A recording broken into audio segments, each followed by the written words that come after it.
To all you controller players, we got a special video for you today. We're gonna teach you how to instantly improve your skills so you can get that victory royale more often and take on even bigger challenges. Whether you want to grind your skills every day or want to see immediate change, then this is the guide for you. So let's not waste any time and get right to it. Before you do anything, always make sure your controller is up to shape. Now, hopefully we're all taking care of our equipment, but if you're leaving it crammed beneath the sofa or tossing it around when you're done playing, then this can lead to some of the buttons and sticks getting damaged. However, even if you don't have sticky buttons or a bit of drift, it's always a good idea to calibrate those controllers. Luckily, controllers can be pretty sturdy nowadays, but it's always good to check to make sure you're getting the most out of it. Furthermore, you should always strive to use wired devices rather than wireless ones. Wireless controllers are comfortable, but if you want to play competitively, then you want to minimize any and all input delay. This is the same reason keyboard and mouse players prefer using a wired mouse. So don't let that delay keep you from reaching your top performance. Now for some tips on your play style, you might want to try making fast plays, but if you're using controller, you might want to change your goals to lean more towards a smoother and calculated play style. Make sure all your edits go through correctly and pace yourself so you're always in the optimal position when the edit goes through. If you take your time and don't rush, you can also use this style to make some high IQ plays and tackle your opponent strategically. So once again, get it done right, not fast. There are also a bunch of creative modes you should be checking out if you want to improve on controller. Aim training courses will help you land that first shot, but what you want is consistency. Aim duel is going to teach you how to keep your aim true during extended periods of time. Even if you hit that first shot, if you miss every other when your opponent is moving around, you're gonna find yourself reloading and leaving yourself open. Aim duel helps you train your ability to stay on target. This is one problem many controller players have, but one that can be remedied with practice. Furthermore, you're gonna want to tackle editing courses a bit different. As we mentioned earlier, you're gonna want to focus on getting your edits done correctly most of the time, not quickly. However, you can still adjust your speed by lowering your sensitivity down to a crawl. Focus on the edit courses and then start gradually increasing the so you start performing edits faster and faster. This will help you use creative to improve, so even if you won't always hit keyboard and mouse speeds, you're still training to be faster than the average player. Now, if you want some pro-level coaching to help you elevate your game further, then click on the link below and check out ProGuides.com. We'll help you find the best landing spots, master different techniques, and get you ready to take on any challenge. Controllers often have different weights to them. You might not see the difference between holding your controller up or having your arms on the table, but you'll start to notice it when you're grinding. There's just so much more stability when you hold your controller while on your lap, which is the preferred position for most pro players. Sometimes it's the little things that go a long way. There are two types of people: those who hate aim assist and those who don't mind using it. If you're playing controller, then there's no shame in taking advantage of this perk. In fact, aim assist should be something mouse and keyboard players plan around. Regardless, if you're on a controller, you need to use this, but you also need to know how it works and when it doesn't work. If you're a PC player, then you're going to notice that aim assist just isn't working when you plug in the controller. This is because it got deactivated a while back. Meanwhile, console aim assist is considered broken,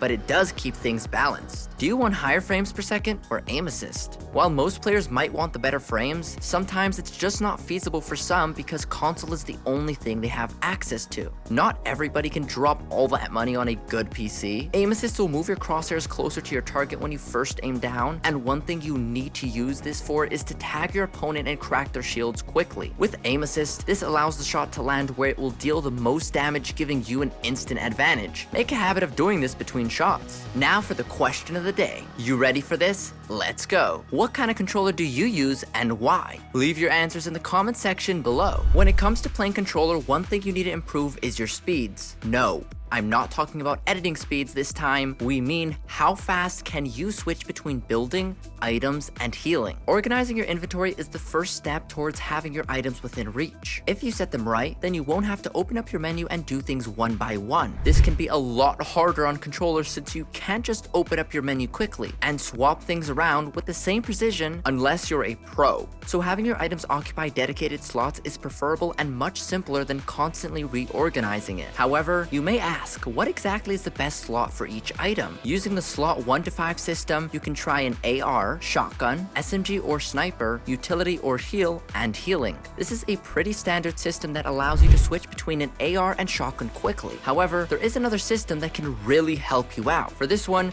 you're gonna want to put shotgun first. Yes, that's right, and we're going to tell you why in just a second. After shotgun, you're going to follow the same layout as before, but your AR is going to be in slot number 5. So why have your two main weapons so far apart? Well, it all comes down to building, editing, and dealing massive damage. When you're making an edit for the sake of landing a shot on your opponent, you want to make sure that you do so the moment you complete your play. You want that shotgun to be the first thing you pull out as soon as you're done, and having it as slot 1 will help you do this by default whether you're building or using your harvesting tool. As always, we try to remind controller player users to start playing claw. Yes, it might seem a little uncomfortable at first, but with enough practice, you'll feel it less and less. With claw, you'll be able to hit those buttons much faster without ever having to take your thumbs off the stick. This will help you switch between harvesting and weapons faster, making use of edits much more efficiently and react to your opponent much quicker. You can also try using double claw, though most would prefer using right-hand claw. Your other option is using a scuff controller or adding paddles, but we want to try keeping these tips as cheap and accessible to everyone. So now for something that will affect some of you when you least expect it. Yes, we're talking about bad controller habits. The first bad habit is all about bumpers. You should also take the time to get comfortable using your left and right bumpers. You won't believe how many players won't actually remember to use them both. There are players out there who have a bad habit of only using the right bumper to scroll through their entire inventory. Can you imagine how long it would take to go from AR to healing items when you can just press left bumper? Another bad habit that will cripple your chances of becoming a controller pro is getting too cozy with your opponent. What we mean by this is trying to get up close and personal during a fight. Like we've mentioned before, one advantage of playing keyboard and mouse is having fast editing speeds and snappier movement. This is not something you can always pull off on controllers. Because of this, you should keep at least 1 box distance away from your opponent at all times. This will make a big difference in a fight because it gives you more time to react to what keyboard and mouse players can dish out. There are a few recommended settings you should always keep in mind. Some are going to be automatically set for you, while others you might need to tweak yourself. Regardless, it's always good to go over them so you're 100% sure that they are enabled. The first is Builder Pro controls, which make it easier to place builds. Sometimes this will be the default for you, but if it isn't, be sure to change it now. You'll notice the difference right away. Next, you want to try Edit on Release, which will shorten the amount of time it takes to confirm an edit. Try these settings out with edit courses and you'll see that you'll be moving much faster and making higher level plays much easier. You also want to make sure to adjust your dead zone settings. The worst type of dead zones are the ones where your controller is causing you to move without any inputs. You want a well-balanced dead zone that will be quickly responsive when you need it to be, but not so much that your character is making moves on their own. To do this, we recommend setting it to 10 and moving it up or down until you feel like you're getting quicker responses. You also want to do this with the sensitivity. That wraps things up for today. Hope you enjoyed the video. Don't forget to like and subscribe for more, and we'll see you next time.